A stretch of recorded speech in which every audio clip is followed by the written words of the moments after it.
रघुपति राघव राजा राम, पतित पावन सीताराम।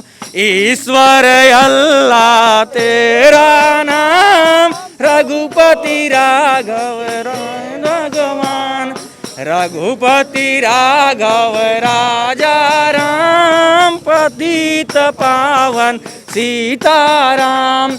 ईश्वर अल्लाह तेरा नाम, सबको सन्मति दे भगवान।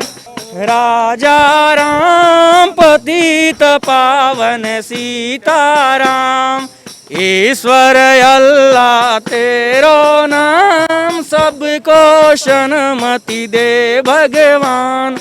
रांची के मोरहाबादी मैदान में नियुक्ति की मांग को लेकर पिछले कई दिनों से आंदोलन कर रहे दो पंचायत सचिव अभ्यर्थी जो आमरण अनशन पर बैठे थे, उनकी तबीयत बिगड़ी है और यहां से उन्हें सदर अस्पताल में भर्ती कराया गया है, जहां पर इलाज उनका किया जा रहा है। जब दोनों जो आमरण अनशन पर अभ्यर्थी बैठे थे उनकी तबीयत बिगड़ी, तो अब इनका भी हौसला कहीं ना कहीं टूट रहा है। और यही वजह है कि आप देख सकते हैं कि जहाँ पर ये आमरण अनशन चल रहा था, यहाँ पर रघुपति राघव राजा राम गाकर ये अपना हौसला बढ़ा रहे हैं। पिछले कई दिनों से नियुक्ति की मांग को लेकर ये यहाँ पर डटे हुए हैं और सरकार तक अपनी बात पहुँचाने की कोशिश कर रहे हैं, लेकिन अब तक सरकार की तरफ से कोई ठोस आश्वासन नहीं मिला। सरकार का कोई प्रतिनिधि आकर इनसे बात नहीं किया, इन्हें आश्वस्त नहीं किया कि इनकी नियुक्ति की जाएगी। दो लोग जो आमरण अनशन पर बैठे थे उनकी तबीयत बिगड़ गई, क्या हौसला टूट रहा है? नहीं, बिल्कुल हौसला टूटा नहीं है। और उन लोग भी अपने तरीक़ा से मैसेज को हम लोग तक कन्वे किए हैं कि अभी भी उन लोगों में बहुत जोश है, जुनून है और हौसला है।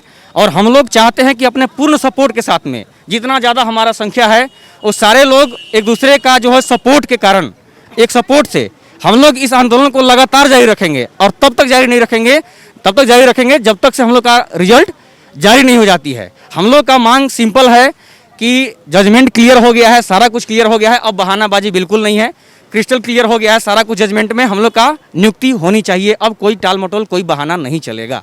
बिल्कुल, देखिए इनके हाथों में जो पोस्टर है इसमें साफ तौर पे लिखा गया है, हेमंत सोरेन सरकार चुप्पी तोड़ो, बिरसा मुंडा जिंदाबाद, महात्मा गांधी जिंदाबाद। तो तमाम जितने आंदोलनकारी और कहा जा सकता है कि राष्ट्र के लिए समर्पित लोग थे, उनके नाम पर यह आंदोलन चल रहा है। और यही वजह है कि यहाँ पे रघुपति राघव राजा राम हर दिन गाया जा रहा है।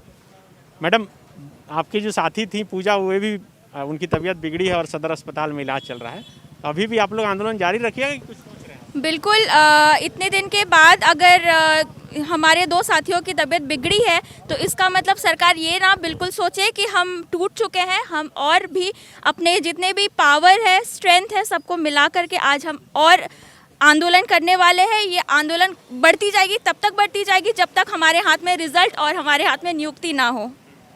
क्या हौसला टूट रहा है कि अभी है? हौसला तो बुलंद था, है और रहेगा।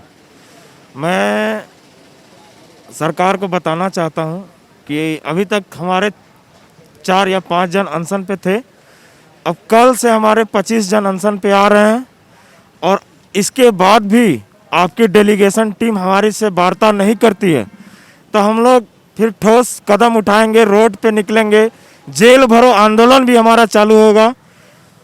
हम आपको अल्टीमेट दे रहे हैं, आपने आया, आपका टीम आई, अम्बा मैम आई, जो भी आपके विधायक दल के नेता आए, उसने कहा आपसे डेलीगेशन टीम मिलेगी, लेकिन अभी तक आपकी टीम नहीं मिली। आपने कहा 3 दिन का अल्टीमेट हम लोग को दिया था, लेकिन हमने आपको 2 दिन का अल्टीमेट दे रहे हैं कि 2 दिन तक आपकी टीम अगर हमसे वार्ता नहीं करती है तो हम लोग रोड पे निकलेंगे और जेल भरो आंदोलन का अभियान भी चालू करेंगे। 4913 जितने अभ्यर्थी हैं, रोक सके तो रोक लेना। बिल्कुल, देखिए गुस्सा जो है इनका बढ़ रहा है, क्योंकि जो साथी हैं उनकी तबीयत बिगड़ रही है और ये लगातार यहाँ पर डटे हैं। कहाँ से आए हैं? लातेहार डिस्ट्रिक्ट से। लातेहार तो बहुत घोर नक्सल प्रभावित इलाका है, तो वहाँ से यहाँ पर लगातार डटे हुए हैं आंदोलन। जी सर, जी सर। क्या कहना चाहेंगे, क्यों नहीं सुन पा रही है सरकार? सर, हम सभी पंचायत सचिव अभ्यर्थी माननीय मुख्यमंत्री जी से अपील करते हैं कि बहुत हुआ आश्वासन, विश्वास की बातें और बहुत हो गई संज्ञान की बातें। अब हमें हमारे जो भी रिजल्ट है वे प्रकाशित करें, उसे संज्ञान से बाहर निकल के हमारे समाधान की ओर अग्रसित हों और हमारा रिजल्ट जल्दी से जल्दी प्रकाशित करें। और बहुत टॉर्चर हो गया सर, बहुत फिजिकली मेंटली बहुत टॉर्चर हुए, घर से भी, फैमिली से भी, सब तरफ से सर। अब हम लोगों को आश्वासन नहीं चाहिए, हमें बस रिजल्ट चाहिए, और जब तक रिजल्ट नहीं निकलेगा तब तक हम लोग यहीं पे डटे रहेंगे, चाहे कुछ भी हो जाए। इतने दिनों से हैं हम लोग, बिना रिजल्ट निकले यहाँ से नहीं जाएंगे। बिल्कुल संज्ञान से निकलकर समाधान की बात अब जो है पंचायत सचिव के अभ्यर्थी कर रहे हैं, और ये ऐसा इसलिए कर रहे हैं क्योंकि पिछले कई दिनों से यहाँ पर जो इनका आंदोलन चल रहा है, सरकार की तरफ से अब तक संज्ञान भी नहीं लिया गया है। आप कहाँ से आए? मैं दुमका से आया हूँ सर। अच्छा, दुमका में तो अभी चुनाव भी है। हाँ सर, चुनाव भी है, इसलिए सर से काफ़ी रिक्वेस्ट कर रहे हैं कि सर हमें वोट दी, या हमें मेरिट दीजिए सर, हम आपको वोट देंगे, बट सर सुन ही नहीं रहे हैं। और मेरे एक सवाल सरकार से है कि सरकार एक तरफ तो मुख्य धारा में लाओ अभियान चलाती है, जहाँ नक्सलियों को मुख्य धारा में लाने के लिए बोला जाता है और उन्हें पैसा भी दिया जाता है और जॉब भी दिया जाता है, और जब बच्चे पहले से मुख्य धारा में है तो हम क्या पहले नक्सली ज्वाइन करें और फिर हम लोगों को मुख्य धारा में लाया जाएगा? ये दोहरी मानसिकता क्यों? आखिर सरकार चाहती क्या है? क्या हम लोग नक्सली पहले बने, फिर हमें पैसा दिया जाएगा, फिर जॉब दिया जाएगा और फिर हमें लाया जाएगा मुख्य धारा में? क्या सरकार ये चाहती है? 10 दिन से हम लोग अनशन में बैठे हुए हैं, सरकार को दिख नहीं रहा है। उपचुनाव ठीक है आप करिए, लेकिन हमारा क्या? 4 साल से हम मर रहे हैं, कोई सुनने वाला नहीं है। मतलब क्या, मतलब दो तरह का, एक तो कोरोना का भी बहाना चल रहा है, हम लोगों के ऊपर बहुत सारा एलिगेशन लगाया जा रहा है, और मतलब और वो लोग जो वहाँ पे रैली कर रहे हैं वहाँ पे कोरोना नहीं है। मतलब तंग आ चुके हैं हम लोग, क्या करें, सुसाइड कर ले, हम लोग हर तरीके से परेशान हो चुके हैं। और रिक्वेस्ट है सरकार से कि प्लीज़ जल्दी से जल्दी रिजल्ट जारी कीजिए, हम लोग बहुत परेशान हैं मेंटली, बस रो नहीं रहे हैं, अंदर तो इतना रो रहे हैं कि बता नहीं सकते हैं।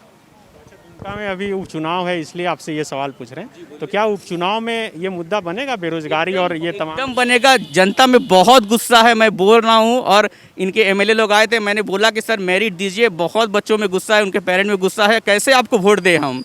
एक बार तो आपको मतलब उम्मीद करके आपको वोट दिए और आपको जिताए, लेकिन आप लोगों ने तो हमारे साथ छल किया, तो हम कैसे दूसरी बार आपसे उम्मीद करेंगे? तो कम से कम आप मेरिट तो दीजिए, तब ना हम लोगों के जो भी पेरेंट्स वोट करेंगे, हम लोग वोट करेंगे, किस उम्मीद से वोट करेंगे? तो प्लीज़ सुनिए सर, आपको सत्ता दिया गया है सेवा के लिए, ठीक है, तो प्लीज़ हम लोगों की लाचारी को सुनिए। हम लोग बहुत मजबूर हैं, बहुत परेशान हैं। दुर्गा पूजा के टाइम पे हम लोग यहाँ पे आके बहुत दूर से हैं, कितनी मुश्किलों से रह रहे हैं ये हम ही लोग जानते हैं। एक रात आके यहाँ गुजारिए, पता चल जाएगा सर। प्लीज़ रिक्वेस्ट है आपसे, प्लीज़ रिजल्ट दे दीजिए। तो बिल्कुल ये पंचायत सचिव अभ्यर्थियों का आंदोलन जो है लगातार जारी है, और अपने अपने तरीके से ये सरकार तक अपनी बात पहुंचाने की कोशिश कर रहे हैं। लेकिन आमरण अनशन पर बैठे जो 2 अभ्यर्थी थे, उनकी तबीयत बिगड़ी है। अब इसके बाद इन्होंने ऐलान किया है कि कल से 25 और पंचायत सचिव परीक्षा के अभ्यर्थी आमरण अनशन पर बैठेंगे। तो हो सकता है कि अब सरकार के कानों तक ये बात पहुँचे और सरकार संज्ञान ले, और संज्ञान लेकर इनके समाधान पर भी विचार करे। शुक्रिया। TheFollowUp.in. Like, share, and subscribe. www.thefollowup.in